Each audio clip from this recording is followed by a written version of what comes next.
Estou aqui com Márcio Silva e o tema será coaching. Márcio, o que é coaching, mas talvez o mais importante, o que não é coaching? É interessante isso. Mais uma vez, obrigado pela oportunidade de estar falando para o canal como Full Life. E agora sobre coaching, né? Que é algo que eu amo, pratico há muitos anos. Vamos tentar desmistificar isso, né? Se isso é uma coisa possível.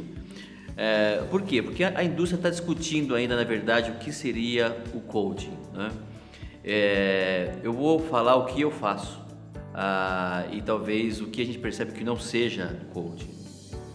O coaching, ele é algo que trabalha comportamentos e não hábitos. Eu acho que daí já começa a diferenciar um pouquinho essas questões que parecem ser coisas iguais, mas são coisas diferentes. Os hábitos, eles são algo pessoal. Um exemplo, por exemplo, se eu tenho o hábito de fumar, né? E talvez esse hábito de fumar, por mais que eu possa ser questionado, é algo que eu quero fazer. E no fundo, desde que eu esteja num ambiente, né, arejado, sem incomodar outras pessoas, talvez afete apenas a mim, não afete uma outra pessoa. Eu consigo monitorar isso, né?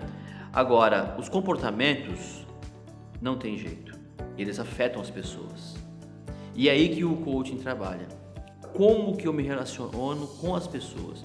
Como que os meus comportamentos afetam as pessoas? E essa é a grande diferença. Eu vejo muitos trabalhos de coaching, por exemplo, as pessoas tendo essa confusão.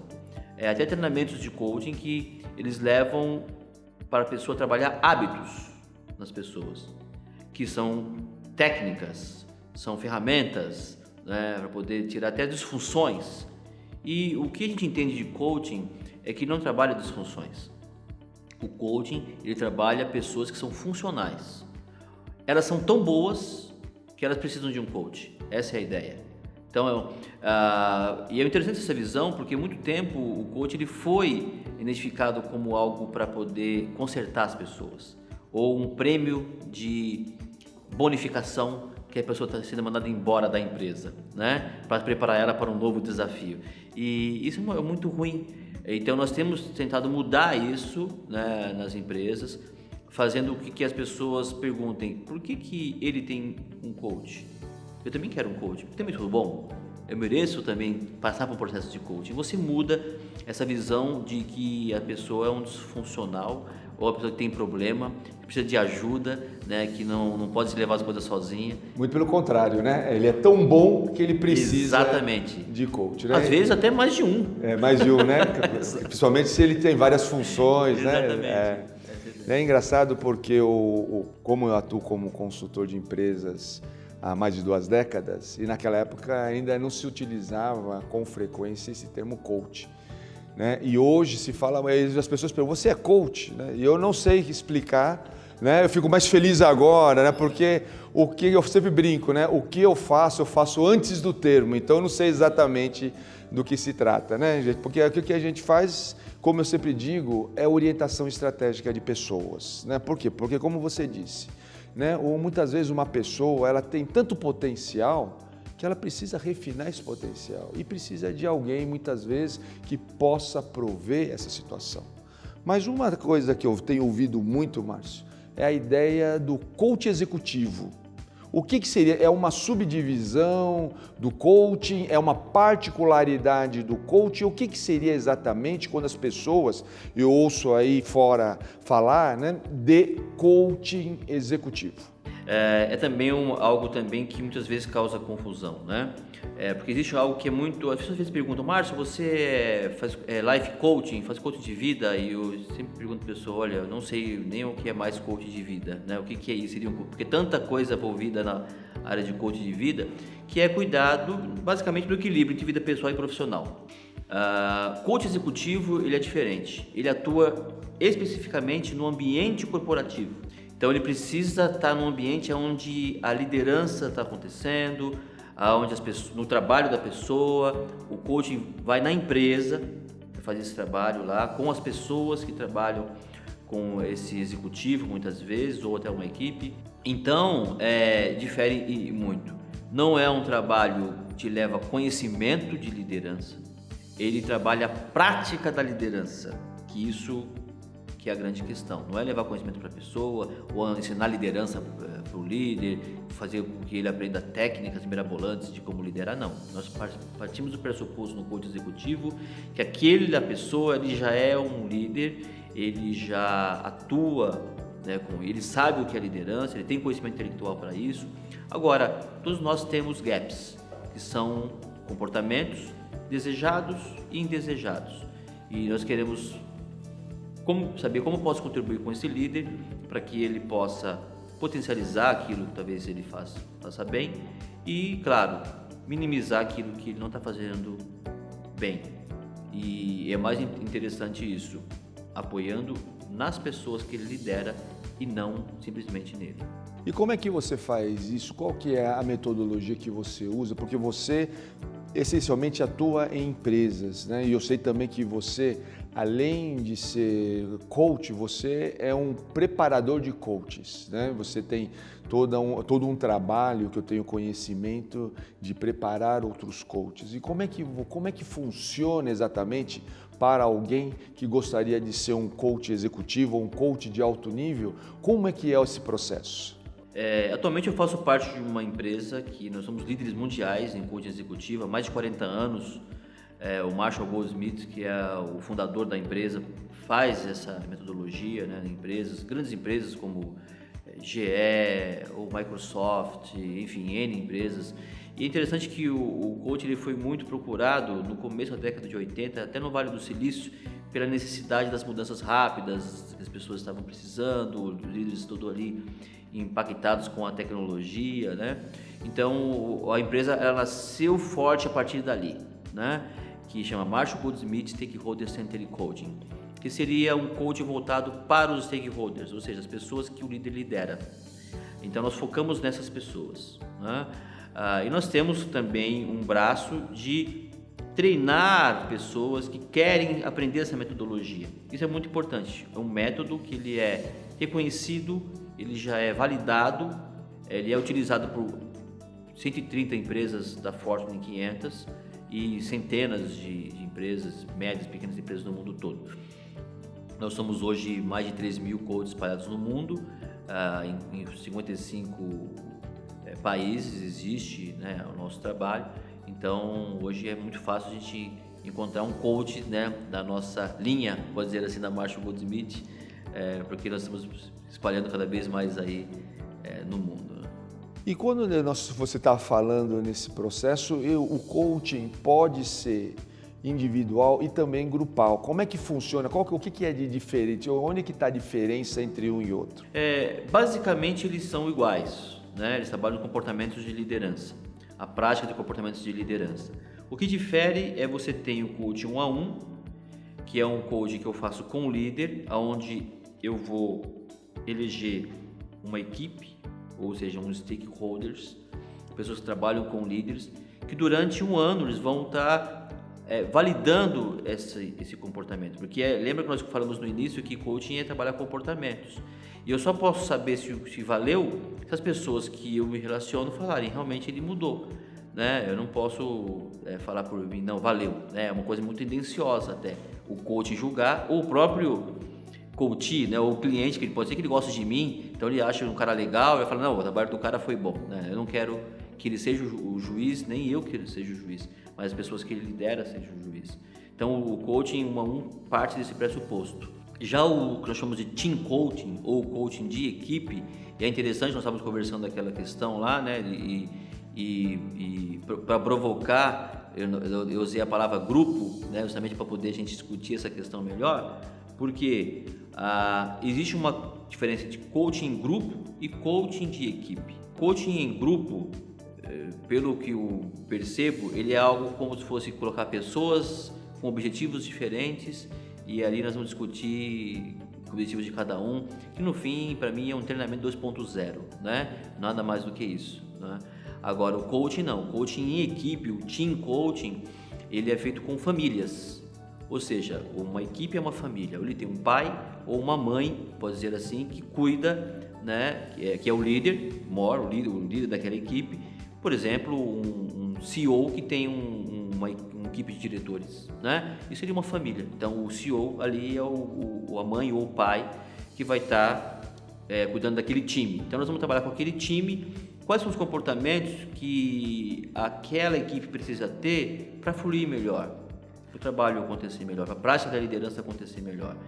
E aí, claro, eu preciso de alguém que patrocina isso, que é o pai ou a mãe, por isso que eu preciso disso, não posso jogar todo mundo ali, senão, até interessante, nós temos um case na Ford Mundial com o Alan Mulally, que foi um grande CEO da Boeing, depois ele foi contratado para trabalhar na crise da Ford teve, né, até os americanos, o próprio Estados Unidos tomou, né, o governo americano tomou posse ali da empresa, o patrimônio deles não ser dissipado, e o Alan Mulally foi a pessoa que foi eleger para poder, com maestria e com muito resultado positivo, fazer esse trabalho lá. E na época nós fomos até lá fazer esse trabalho de coaching de equipe. E nessa questão, o Alan estava com 17 pessoas ali, e 3 deles não quiseram participar do processo. E ele trocou as pessoas.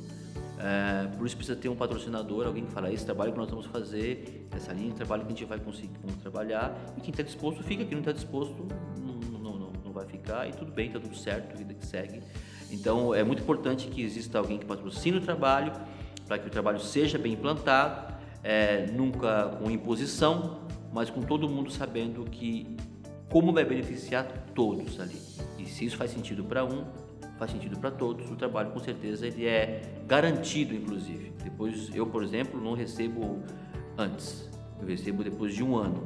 Então, minha proposta sempre nas empresas eu começo a trabalhar com você, se eu tiver resultado durante 1 ano, você me paga, se não tiver resultado, você não me paga, simples assim. O Marshall faz isso, nossos maiores Master Coaches na nossa empresa fazem isso, e eu também sigo essa linha. Não é obrigatório, os coaches se formam com a gente seguir essa linha, mas a gente percebe que isso é o que dá mais confiabilidade no nosso trabalho. Isso é interessante, Márcio, porque quando você faz isso, você mostra a segurança que você tem no resultado que você vai alcançar, né? Eu falo isso porque quando nós fazemos o tipo de trabalho de orientação estratégica de pessoas em empresas, a gente trabalha muito com a experiência profissional de cada um, quer dizer, cada um passa por experiência, porque o que nós identificamos? Muita gente pergunta, né, como que um mestre de Kung Fu transporta a orientação estratégica para a empresa ou para fora do âmbito da arte marcial. Porque o que acontece? A base de transformação da arte marcial é a experiência significativa. É aquela experiência de premência de morte, que pode existir tanto fisicamente, mas pode existir profissionalmente também. Tem gente que encara uma reunião como se fosse de vida ou morte, não é mesmo? Então, como é que a gente trabalha isso em cada um? Porque aquelas sensações de premência de morte, ele sente exatamente da mesma maneira naquela reunião ou no fechamento de um contrato e assim por diante. Quando você identifica esses recursos, esses elementos, eu consigo então transportar para a pessoa um processo de transformação. Porque a partir do momento que ele está sensível àquela experiência e ele reconhece que aquela experiência ela é significativa no sentido de mobilizá-lo, de fazê-lo refletir sobre como que ele podia melhorar, como ele poderia mudar o seu comportamento diante das pessoas, então aí sim aquela experiência se torna um recurso muito bem-vindo para que nós possamos trabalhar. E muitas vezes essa experiência ela envolve o grupo. Então aí a gente trabalha o grupo também. Então eu estou vendo uma similaridade muito grande, sabe, no que se está fazendo. Obviamente você tem, né, a metodologia específica que é utilizada, mas eu vejo como ponto de partida uma semelhança naquilo que nós estamos fazendo, né? Aliás, isso que eu queria até entrar nesse mérito. Quais são os métodos utilizados? Existe... Por exemplo, você falou de coaching executivo, né? Inclusive para as pessoas que estão nos ouvindo e não têm familiaridade com as particularidades do coaching. É algo unificado? Existe isso? Ou como você falou, existe uma metodologia que é específico da sua empresa? Ou mesmo dentro da sua empresa existem particularidades que cada coach pode seguir para trabalhar o seu coaching? Vamos responder então na questão ampla, né? Primeiro, eu acho que são duas perguntas interessantes. Numa pergunta, existem várias metodologias, né? Claro, as pessoas às vezes propagam as metodologias no mercado. A Marshall Goldsmith Center Coaching é de longe a mais aceita, a mais praticada no mundo corporativo, talvez até pela longevidade dela, né? E pelos resultados que ela tem alcançado. Agora, uma coisa interessante no que a gente fala de metodologia, eu dou sempre o exemplo de um esqueleto, né? Então, o nosso método ele é esse esqueleto. E você, claro, e o coach deve enxertar esse esqueleto com as suas particularidades. Então, por exemplo, é muito comum uma pessoa procurar às vezes o coach, ele quer um coach que tem, por exemplo, habilidades de marketing ou de vendas, né, ou um aspecto específico da liderança, ou alguém que foi um CEO, um executivo, apesar que isso não seja necessário, provavelmente dito, para ser um coach, mas às vezes o cliente exige, o cliente está pagando, ele tem que exigir, né, a prerrogativa de exigir. Então é claro que ali o coach vai ali colocar a sua experiência ali. Quando a gente fala de metodologia, ele é um processo de começo, de meio e de final, onde ele tem fases. E é interessante a nossa proposta, todos os coaches são treinados por nós, se eles quiserem, utilizar a metodologia dentro de 7 passos que nós definimos. Esses 7 passos é desde o começo da primeira reunião que ele tem com a equipe ou com o líder e vai até o final, num prazo de 1 ano. É possível fazer isso em 6 meses, é possível fazer isso em 9 meses, mas nós só garantimos resultado depois de 1 ano, porque eu tenho como comprovar e mensurar esse resultado. Então, de 1 ano até 1 ano e meio, algumas empresas permitem fazer esse trabalho, é o que a gente mais acha interessante fazer. E claro, dentro desse esqueleto, o coach vai colocando ali a sua prerrogativa, seguindo essas 7 fases, que vai dar em torno aí de 15 sessões, que não são sessões no sentido de você toda semana estar no cliente, porque nós identificamos que o tempo é algo que o líder mais tem de precioso.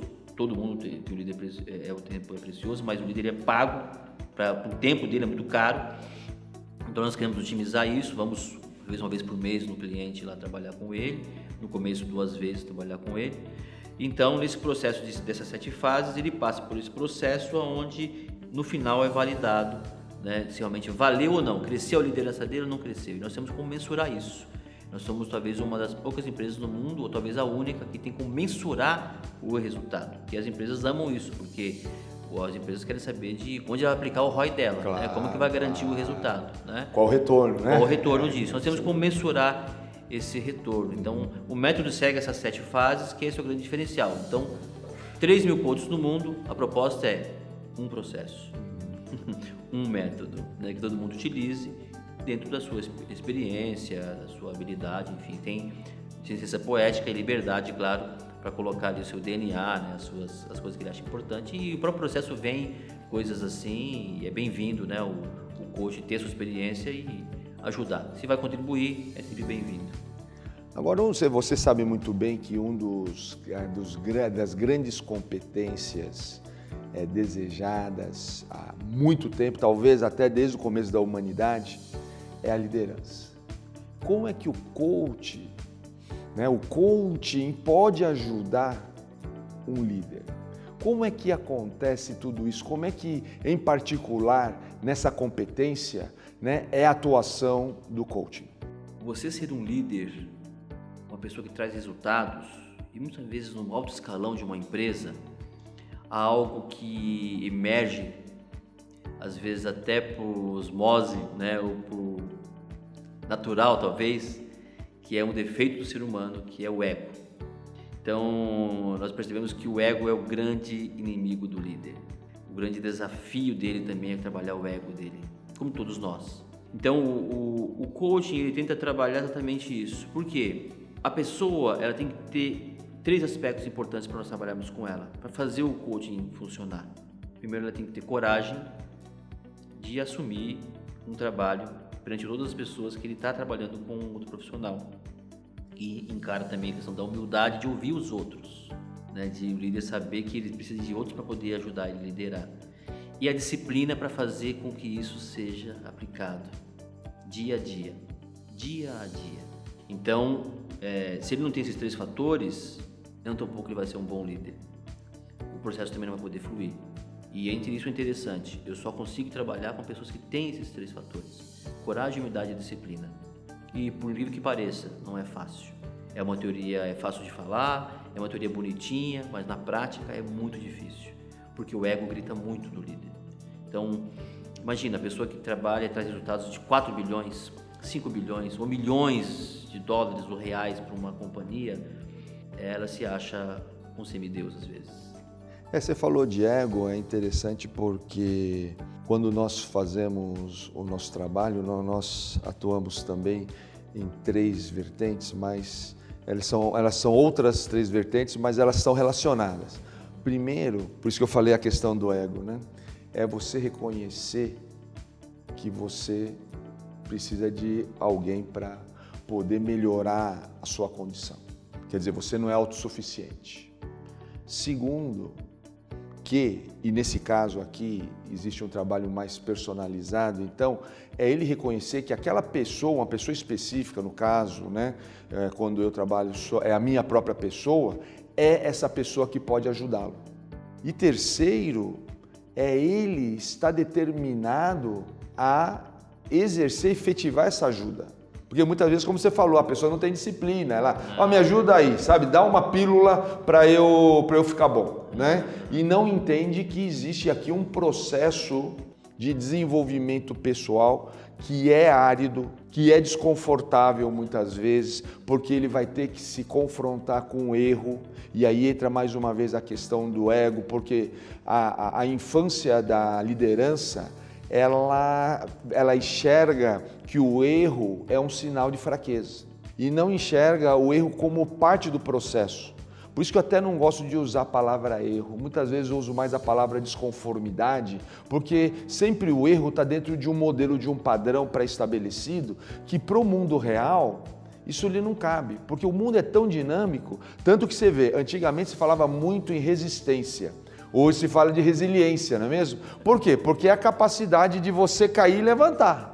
Você errar, vou colocar aqui entre aspas, e retomar de novo o seu eixo e muitas vezes fortalecido, que essa que é a ideia, né? Para que você possa seguir adiante. A gente observa muito que os líderes, né, eles são muito mal forjados quando eles exercem a liderança por um curto espaço de tempo. E naquele melhor, depois que a pessoa passa dos seus 50, lá que ele vai poder exercer com mais sabedoria a liderança. E muitas vezes eles estão sendo descartados da empresa ou do mercado por não ter tido um preparo adequado aos 20 anos. Né? Ou até muitas vezes antes, em casa, como você falou, né? Porque isso tudo vem de um momento anterior, não é só a partir do momento que ele entra para a vida profissional. Muitas vezes essa liderança está sendo exercida muito anteriormente. Né? E é esse ponto que eu vejo, Márcio, um papel crucial. Aliás, você, enquanto coach e também mestre de Wing Chun, né?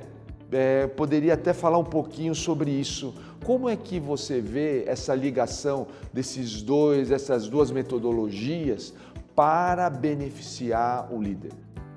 Eu sempre relaciono o seguinte: no coaching, você colabora para que o líder ou equipes liderem de maneira melhor. Já no Wing Chun, nós aprendemos como vivermos de maneira melhor. E se nós pegarmos, né, a noção de nós fazemos uma coisa em todos os lugares, talvez elas se conversem muito mais do que a gente pode imaginar.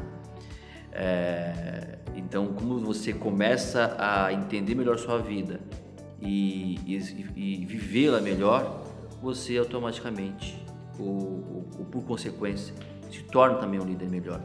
E quando você também começa a praticar a liderança de uma maneira melhor, reflete também na sua vida. Então são coisas interessantes que se conversam, né? E podemos dizer que também é algo que não se distancia da outra, né? Porque podemos dizer também que no sistema Wing Chun, eu utilizo muito, inclusive, isso no meu processo, né? Daqueles enxertos, né? É algo que eu trago muito para os processos de coaching, que eu trago ou com equipes ou com um líder 1 a 1, o sistema Wing Chun, porque justamente eu sei que ele vai melhorar a prática da liderança dele e vai afetar também a vida dele como um todo, né? E os relacionamentos dele serão melhores, não só dentro da empresa, mas também em casa, ou com seus amigos, ou com ele mesmo, que é o mais importante, né? Porque nós convivemos mais conosco do que com os outros, né? Então essa relação do 21 e o coach, ele tem para mim uma unidade, né, nesses dois aspectos. Márcio, obrigado pela sua participação nessa conversa, né, que eu acho que poderia durar ainda mais alguns dias, porque o tema é extenso, né, mas essa ideia da mobilização intrapessoal, quando você fala, né, nós vivemos conosco mesmo mais do que qualquer, né, outro ser, ela leva a uma capacidade que eu vejo que o Intune ajuda muito, que é de você aprender a aprender.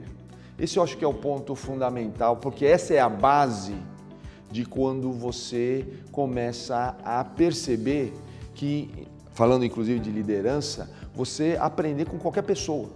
Qualquer pessoa pode potencialmente ser o seu professor, ser o seu mestre.